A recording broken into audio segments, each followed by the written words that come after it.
সবাইকে স্বাগত জানাচ্ছি আমাদের ক্রিকফ্রেঞ্জের নিয়মিত আয়োজনে। আমি গতকাল একটা ভিডিও বানিয়েছিলাম, সেখানে আপনাদেরকে বেশ কিছু তথ্য দিয়েছিলাম যে এই যে বিপিএলের এলিমিনেটর কিংবা কোয়ালিফায়ারটা শুরু হবে তার আগে বেশ কয়েকটা দল বেশ কয়েকজন ক্রিকেটারের সঙ্গে আলোচনা করছে, যেখানে আমি বেশ কিছু নিশ্চয়তা দিয়েছিলাম যে তারা আসছেন এরকম পরিস্থিতি ছিল। এবং কালকে আমরা সাউথ আফ্রিকা এবং নিউজিল্যান্ডের চারজন ক্রিকেটারের কথা বলেছিলাম, কিন্তু আপনাদেরকে আমি নাম জানাতে পারেন, সেটা নিয়ে একটু আলোচনা করবো। তার আগে একটু আপনাদেরকে নিশ্চিত করি যে গতকাল যখন আমরা বলেছিলাম যে ক্রিস ওকস তো এসে গেছেন সিলেট টাইটান্সের হয়ে খেলতে, আজকে মিরপুরে একাডেমি মাঠে তিনি অনুশীলনও করেছেন।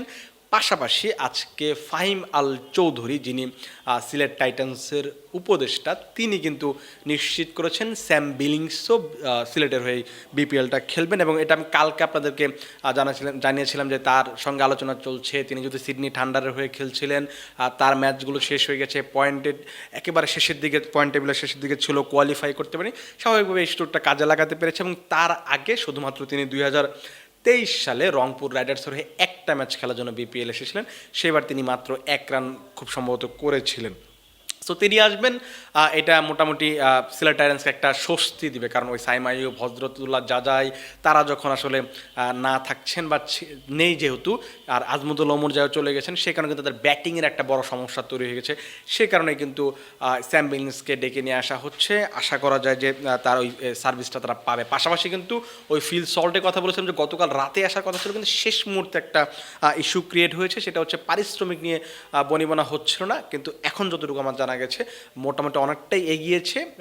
হতে পারে যে আজকে রাতে আসতে পারেন বা কালকেও আসতে পারেন, এবং 2-1 দিনের ভিতরে হয়তো আনুষ্ঠানিক ঘোষণাটাও সিলেটের পক্ষ থেকে দিয়ে দেওয়া হবে। এইটা হচ্ছে সিলেটের ব্যাপারটা। কালকে যখন আমি বলছিলাম যে রাজশাহী ওয়ারিয়র্স বেশ কয়েকজন ক্রিকেটারের সঙ্গে আলোচনা করছেন, সেখানে নিউজিল্যান্ডের বিশ্বকাপ দলে আছেন এমন একজন ক্রিকেটার, বিশ্বকাপ দলের বাইরে আছেন এমন একজন ক্রিকেটার, পাশাপাশি সাউথ আফ্রিকার 2জন ক্রিকেটারের সঙ্গে আলোচনা করছেন, সেখানে একটা বা দুইটা নাম আমরা জানতে পেরেছি। সেটা হচ্ছে কেন উইলিয়ামসন প্রথমবারের মতো বিপিএল খেলতে আসতে পারেন। কেন আসতে পারেন, মানে আসতে পারেন শব্দটা এই কারণেই বলছি যে অনেক কিছুর উপরই নির্ভর করছে তিনি আসবেন কি আসবেন না। আমি যতটুকু জানি তার টিকিট কেটে ফেলা হয়েছে, এবং যতটুকু জানা যাচ্ছে যে আগামীকাল তাকে 75% পারিশ্রমিকের টাকাও পাঠিয়ে দেওয়া হবে যদি তিনি এখানে আসতে পারেন। এবং কিভাবে তিনি আসবেন, তিনি যেহেতু এখন এসএ টি20তে খেলছেন এবং ওই টুর্নামেন্টে তিনি ডারবান সুপার জায়ান্টসের হয়ে খেলছেন। আপনার যদি মনে থাকে, অনেক দিন আগে যদি আপনাদের মনে থাকে, যেটা হচ্ছে যে তাইজুল ইসলামের জায়গায় কিন্তু কেন উইলিয়ামসনকে ডারবান সুপার জায়ান্টস নিয়েছিল, কিন্তু এই টুর্নামেন্টে তিনি এখন পর্যন্ত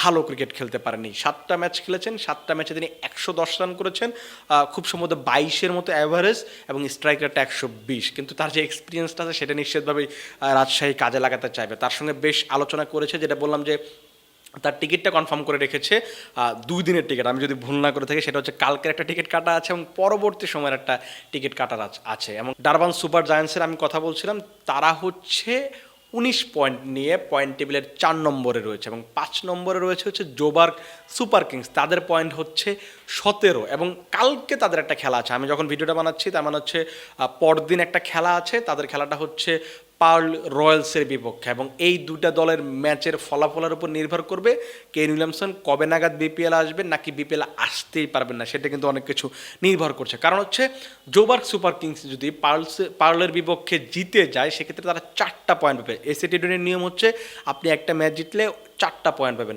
তখন কি হবে, এই 17 পয়েন্ট আর 4টা পয়েন্ট এইটা মিলে 21 পয়েন্ট হবে, এবং তারা টেবিলে 4 নম্বরে উঠে যাবে। 5 নম্বরে নেমে যাবে হচ্ছে ডারবান সুপার জায়ান্টস, অর্থাৎ কেন উইলিয়ামসনের দল এই টুর্নামেন্ট থেকে বাদ পড়বে। তখন অটোমেটিক্যালি কালকে রাতে তিনি বিপিএল খেলার জন্য উড়াল দিবেন, যতটুকু আমার কাছে নিশ্চয়তা আছে। এর পাশাপাশি আর যদি তিনি সেটা তার দল কোয়ালিফাই করে, তখন ক্ষেত্রে এমনও হতে পারে যে ফাইনালে তাকে দেখলেও দেখতে পারেন। ওই অপরচুনিটিটা বা ওই সুযোগটাও তারা করে রেখেছে, বা ওই আলোচনাটাও তারা করে রেখেছে বলে আমি যতটুকু জানি। পাশাপাশি গ্লেন ফিলিপসের সঙ্গে তাদের একটা আলোচনা চলছে, তিনি আসলে কবে আসবেন, কবে নাগাদ আসতে পারবেন, তার টিকিটটাও কেটে রাখা আছে। তারও আসলে অনেক কিছুর উপর নির্ভর করছে আসা যাওয়া।